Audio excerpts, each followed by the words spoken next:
Bonjour, aujourd'hui nous allons discuter de comment obtenir la résidence au Brésil ensemble avec Julia. Julia, comment allez-vous? Je vais très bien, merci pour l'accueil. Et vous? Bien, bien, donc ça fait de nombreuses années que vous êtes installé au Brésil?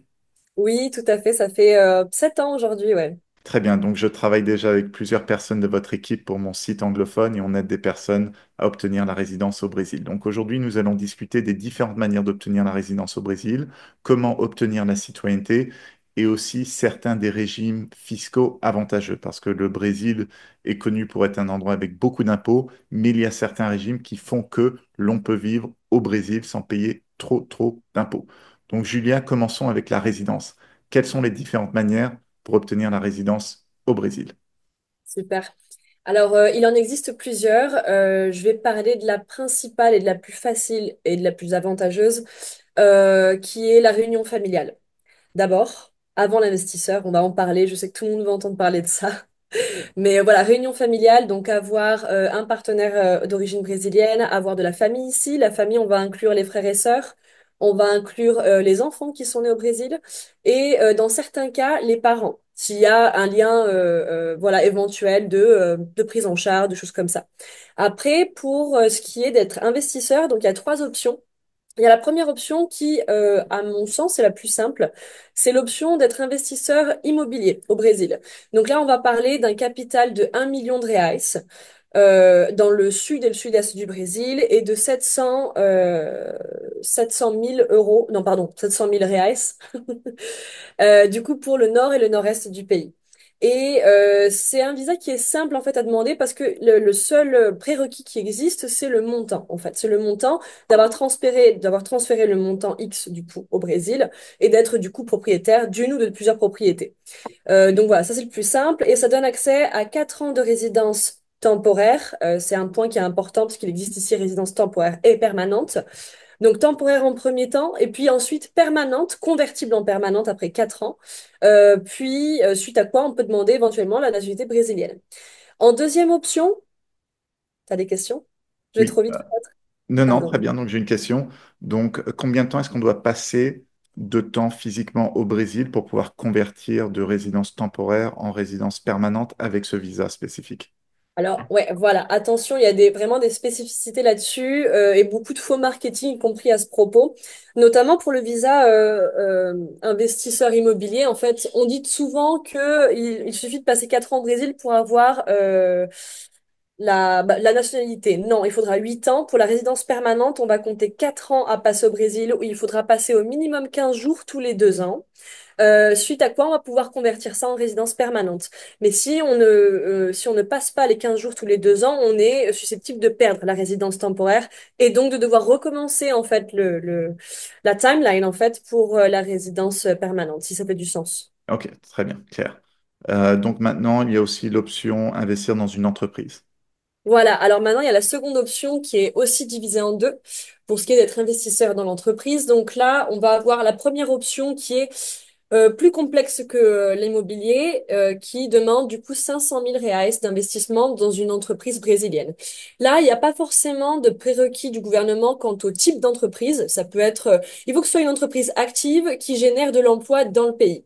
Et un point qui n'est pas explicité dans la loi, mais sur lequel ils sont très regardants, c'est de voir qui est-ce qu'on embauche.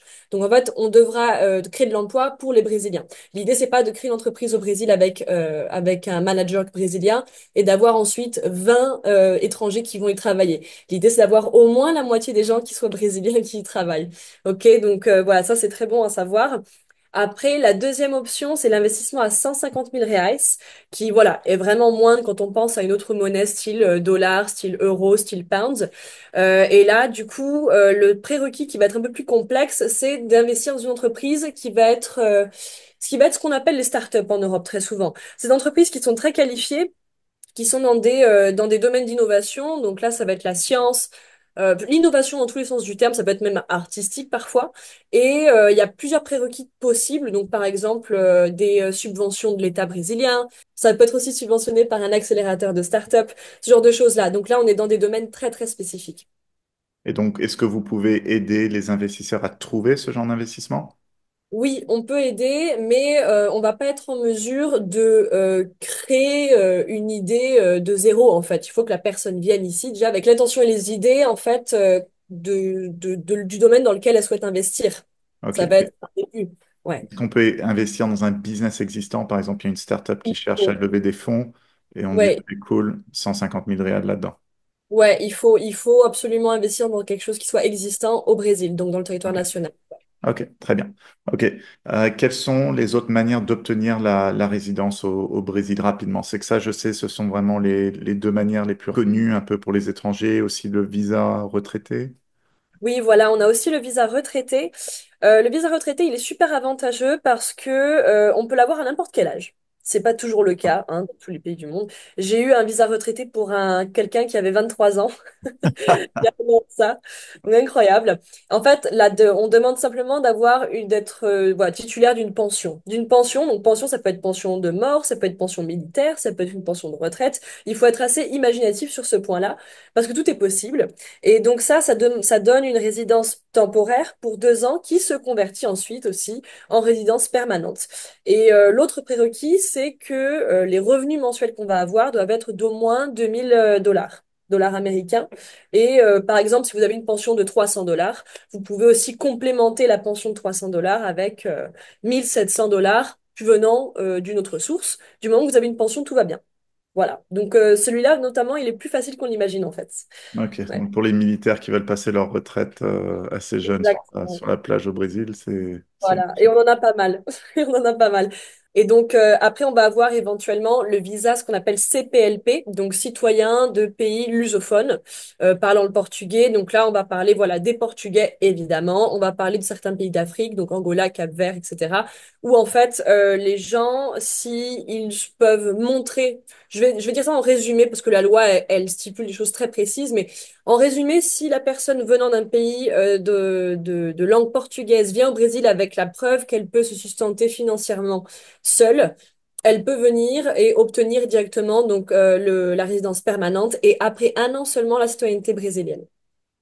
Voilà, donc ça c'est pour nos amis portugais qui habitent en France, en Suisse, en Belgique, au Ouais, Québec, au Luxembourg, beaucoup au Luxembourg si vous voulez un autre bon passeport. Voilà, c'est vraiment une bonne option ici, le Brésil. Et après, il y a l'option Mercosur aussi. Donc ça c'est pour les gens qui viennent un peu d'Amérique latine, ils peuvent aménager facilement au Brésil. Donc ça sont voilà. vraiment les manières principales d'obtenir la résidence au Brésil. Donc comment convertir cette résidence en citoyenneté. Donc, quels sont les timelines approximativement pour les gens qui obtiennent la résidence permanente de manière un peu normale ou à travers un enfant, la famille, etc. Quelles sont les Mhm. différentes options? Alors, on va penser ça en plusieurs catégories. Les gens qui viennent ici pour la famille, qui est quelque chose qui est extrêmement valorisé en Amérique du Sud, mais voilà, beaucoup au Brésil, ou encore une fois, voilà, les citoyens d'origine de pays lusophones, ils sont éligibles à avoir la citoyenneté au bout d'1 an de résidence permanente au Brésil. Donc voilà, beaucoup de gens pensent que c'est la résidence temporaire. Non, la résidence temporaire ne compte pas pour les demandes de citoyenneté. Ok, il faut toujours penser à convertir ça. Donc, après 1 an de résidence permanente au Brésil, les gens sont éligibles à faire la demande. Par contre, il faut garder en tête qu'on ne peut pas s'absenter plus de 3 mois par an. On va penser calendar year du pays. Ça veut dire que voilà, si on pense 1 an de résidence permanente ici, on va pouvoir sortir 90 jours. Si on sort plus que ça, la demande va être refusée, tout simplement. Ok. Ok. Après, la deuxième, pour les deuxièmes catégories, là, voilà, encore une fois, ça va être visa investisseur, ça va être tous les autres types de résidence permanente, les visas de travail aussi, voilà, on va penser à ça. Quand ils sont en résidence permanente, ça va toujours être 4 ans de résidence au Brésil, encore une fois, et dans les 4 ans, il faut pas dépasser les 3 mois par an d'absence du territoire. Donc, 4 ans de résidence permanente. Ouais, l'investisseur immobilier, donc ça, va être 4 ans de résidence temporaire, puis ensuite convertible en résidence permanente. Quand on investit dans une entreprise brésilienne maintenant, donc là on va parler des 500 000 ou des 150 000 reais, on obtient la résidence permanente immédiatement. Donc comme ça réduit le temps de résidence au Brésil de 4 ans, ce qui est plutôt pas mal quand on souhaite demander la citoyenneté par la suite. Ah ok, donc le visa investisseur, en fait, il y a vraiment deux classifications très différentes. Par immobilier, ça prend beaucoup plus de temps pour la citoyenneté que si on investit dans une entreprise. Exactement. Et si on a donc un enfant et la famille, c'est au bout d'1 an qu'on peut faire la demande. Donc de manière générale, une fois qu'on fait une demande de citoyenneté, combien de temps est-ce que le processus prend entre la demande et recevoir la citoyenneté? Alors, officiellement, on va dire 12 mois. Ça peut prendre jusqu'à 18 mois. Mais ça peut aussi prendre moins de temps. Ça dépend en fait de la complexité du cas. Ça dépend de si la personne a fait beaucoup d'allers-retours entre le Brésil et l'étranger. Et pourquoi ça prend plus de temps si c'est complexe ou s'il y a beaucoup d'allers-retours? Simplement parce que les analystes, il y a plusieurs castes, entre guillemets. Il y a les analystes de base. Et puis ensuite, si jamais la situation est trop complexe, ils sont obligés de faire remonter ça à leur supérieur. Et donc là, on va penser à la caste 2, 3, 4. Et là, le délai, il peut se rallonger en fonction de qui va analyser le cas. Donc on va penser 12 mois, mais on peut prolonger jusqu'à 18. Voilà. Et pendant ce temps-là, il faut aussi rester au Brésil. Alors idéalement, il faut être dans le pays. Il faut être dans le pays et il faut continuer à respecter ce délai de, voilà, on va passer 9 mois au Brésil, puis 3 mois à l'étranger. Ouais, Ok. c'est mieux, c'est mieux.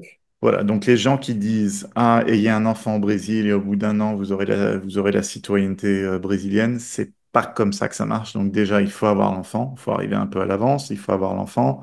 Après, il faut enregistrer sa résidence permanente, donc rien que ça prend aussi plusieurs mois. Tout à fait. Ensuite, il faut attendre les 1 an, et ensuite, après les 1 an, il faut faire la demande de citoyenneté. Donc en gros, c'est pas 1 an, c'est plutôt 2 voire 3 ans pour d'arriver dans le pays pour accoucher à recevoir la citoyenneté. En étant réaliste, oui, je suis d'accord avec ce délai-là. Ouais, tout à fait. Tout à Ok, fait. très bien. Donc, disons que je déménage au Brésil, je vis maintenant au Brésil. Donc, Julia, vous m'aidez à recevoir la résidence. Par contre, ce qui m'inquiète, ce sont les impôts. Donc, quelles sont les manières, un peu les régimes spéciaux pour aider à réduire l'imposition au Brésil? Ok. Alors, la règle de base, ça va être que en ayant une résidence permanente au Brésil, à partir du premier jour où on est au Brésil, avec ce qu'on appelle un RNM, voilà, permanent, on est censé être résident fiscal. L'idée du Brésil, c'est de taxer les revenus internationaux. Tous. Voilà, on parle des dividendes, on parle des salaires. Il n'y a pas vraiment de... C'est pas un paradis fiscal, en fait, voilà, le Brésil. Après, quand on connaît vraiment un peu mieux la loi locale, on est capable de contourner, en fait, ces demandes-là. Et par exemple, en étant résident permanent, on a le droit d'ouvrir ce qu'on appelle une MEI. Donc, c'est comme une micro-entreprise en France qui va rentrer dans ce qu'on appelle le régime de Simples Nacional. Et là, en fait, on va pouvoir facturer 5 millions environ, en 4,8 millions de reais par an. Et on va avoir une taxation entre 5 et 15% à peu près. Il existe du coup deux autres options, notamment quand on a par exemple une LLC à l'étranger ou une entreprise offshore. Là, on va pouvoir en fait avoir une comptabilité donc à l'étranger et au Brésil, ou au Brésil, on va pouvoir déclarer un certain montant. On aura un impôt forfaitaire d'environ 15% sur les bénéfices de la société. Ensuite, dans le troisième cas, il existe ce qu'on appelle le lucro presumido, où là, par exemple, quand on va investir dans l'immobilier, de base, on serait imposé de 27% environ. Maintenant, si on arrive à gérer l'impôt avec une entité locale, on est capable de réduire cet impôt jusqu'à 14 ou 15%. Ok, très bien. Donc, en fait, on peut vivre au Brésil en payant des impôts qui sont raisonnables, Oui, avoir une vie très agréable, avoir la résidence, pouvoir avancer vers sa citoyenneté. oui, tout à fait, tout à fait. Il Ok. suffit de connaître un bon comptable ou des gens qui savent nous accompagner. Nous, voilà, on accompagne dans tous ces cas de figure-là, dans tous les cas.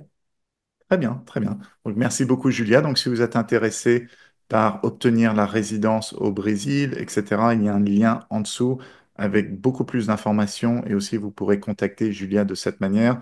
Et donc, votre équipe, Julia, peut aider avec la résidence, les demandes de citoyenneté, vous aider aussi certains de nos clients anglophones pour donner naissance au Brésil et avec la comptabilité. Donc, vraiment un full package. Ouais, tout à fait. N'oubliez pas de télécharger mon e-book gratuit 12 erreurs à éviter lorsque l'on investit dans l'immobilier international que vous trouverez sur mon site qui contient aussi de nombreux articles sur l'immobilier et l'expatriation. À bientôt.